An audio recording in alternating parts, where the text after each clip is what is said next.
Baru ni Datuk Seri Najib telah berjumpa dengan sekumpulan bakal-bakal haji bawah tajaan Perdana Menteri dan juga Wan MDB ya. Jadi saya rasa saya dengar ucapan Datuk Seri Najib tu dengan niat yang suci dan murni. Dia berkongsi sesuatu yang sangat bermakna bagi diri dia kepada bakal-bakal jemaah. Dia bercerita, saya tengok video tu, Datuk Seri Najib cakap, kalaulah kita ni tak betul, takkanlah sampai kita dapat pengiktirafan begitu tinggi daripada King, Raja, Baginda Raja Saudi. Jadi apa yang Datuk Seri Najib nak sampaikan pada bakal jemaah tu sesuatu yang sangat bermakna bagi diri dia, dan diri Datuk Seri Najib ni adalah simbol rakyat Malaysia. Jadi dekat situ dia berkongsi tentang dia telah diberi penghormatan untuk masuk ke dalam makam Nabi SAW. Saya hari ni nak memaklum bagi tahu, kongsi kat orang ramai lah. Saya tak pernah buat apa-apa statement sebelum ni, tak pernah posting dalam Facebook atau tak berkongsi gambar-gambar sebelum ni, tapi hari ni saya bagi tahulah. Ya, silakan. Alhamdulillah, saya antara orang 12 orang yang dipilih untuk masuk ke dalam makam Nabi SAW.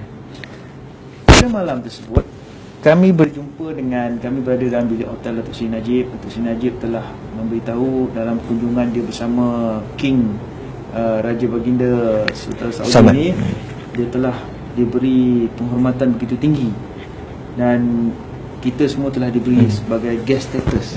Guest status ni kerajaan siapkan polis, siapkan hotel, siapkan segala-galanya untuk kita, dan dia treat kita dengan full penghormatan. Dan pintu untuk masuk ke dalam makam Nabi SAW ni, rasanya saya diberitahu oleh salah seorang Royal Protocol, pegawai Royal Protocol Madinah ni, daripada tempoh 30 tahun ni hanya 6 atau 7 kali pintu tersebut dibuka untuk seseorang tu diberi peluang untuk masuk dalam makam. Jadi saya diberitahu ketika saya tanya adakah siapa yang boleh masuk, siapa yang layak masuk, berapa kali setahun dibuka, saya nak tahu. So dia beritahu pada saya, dia cakap ini betul-betul special. Ini bukan sekadar penghormatan daripada King kepada Najib, dia cakap, tapi ini adalah izin daripada Allah. Kalau Allah tak izinkan, orang belum tentu boleh masuk dalam makam. Dalam dunia ni, tempat yang paling mulia adalah makam Nabi SAW. Paling mulia. Jadi dia cakap, kita jangan kira masjid paling mulia, kita cakap tanah yang paling mulia ni adalah makam Nabi SAW. Jasad Nabi ditanam kat situ. Jadi kalau nak sampai tempat ni, bukan orang sebarang boleh sampai. Ini cerita betul.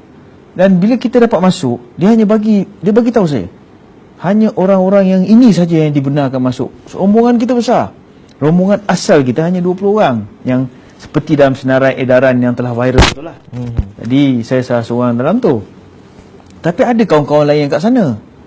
Jadi seperti Ustaz Fatul Bari, ramai lagi kawan-kawan yang ada kat sana, kat dalam raudah ketika tu. Bila Chief Royal Protocol tu datang kat saya, dia cakap, okey, sekarang dijemput Datuk Seri Najib dan rombongan yang 12 orang tu, ikut dia dah buka pintu tu atas arahan King. Jadi kita ni masuk sama-sama Nabi. Jadi kalau ada ustaz daripada pembangkang atau ustaz cari makan mana-mana yang nak kata benda tu Najib berbohong, saya nak bagi tahu, wallahi wa billahi wa tallahi, saya saksi hidup yang Datuk Seri Najib bersama-sama masuk ke dalam pintu rumah Sayyidatina Fatimah. Kita berjalan masuk lagi dalam, dan kita masuk lagi satu pintu daripada dipanggil rumah Sayyidatina Aisyah. Jalan terus, di sebelah kanan kita adalah Raudah Nabi SAW yang kapet hijau yang kita selalu pergi tu. Jalan depan terus, kita belok kiri, dan depan saya ni ada satu tanda hijau.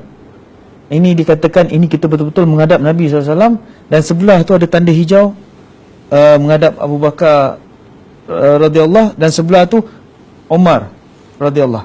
Jadi bila kita dibawa masuk, dan sebelah kanan kita ni Raudah, kapet hijau tu yang kita nampak grill, ada kat luar tu kapet hijau.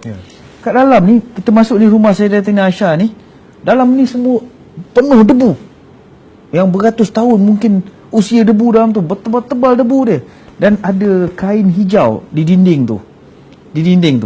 Sebab ini maksud Nabi, ini maksud Perdana Menteri. Allah telah mengizinkan dan Baginda Raja telah memberi penghormatan begitu tinggi kepada Malaysia dengan membenarkan dia masuk ke dalam makam Nabi. Tak mungkin yang dimasukkan makam tu sampai turun ke liang lahat Nabi. Kita semua tahu kat situ ni makam Nabi ada satu dinding, lepas tu ada satu lagi dinding lain kat luar tu. Yang kita masuk sampai situ, tak mungkin dinding tu berlubang. Jadi tak payahlah kita politikkan isu ni. Tapi nak masuk dalam tempat ni, tempat ni sangat suci, sangat mulia. Jadi ini penghormatan yang telah diberi kepada Datuk Seri Najib. Ini penghormatan diberi kepada Malaysia. Itu yang Datuk Seri Najib sampaikan dekat bakal jemaah haji. Dan saya saksi hidup, dan saya dah bersumpah nama Allah, benda ni benar. Jadi orang yang mengata Datuk Seri Najib ni, bertaubatlah, istighfar banyak-banyak. Itu saya nak sampaikan. Tak baik kita fitnah Datuk Seri Najib. Jangan cari publicity murah benda macam ni.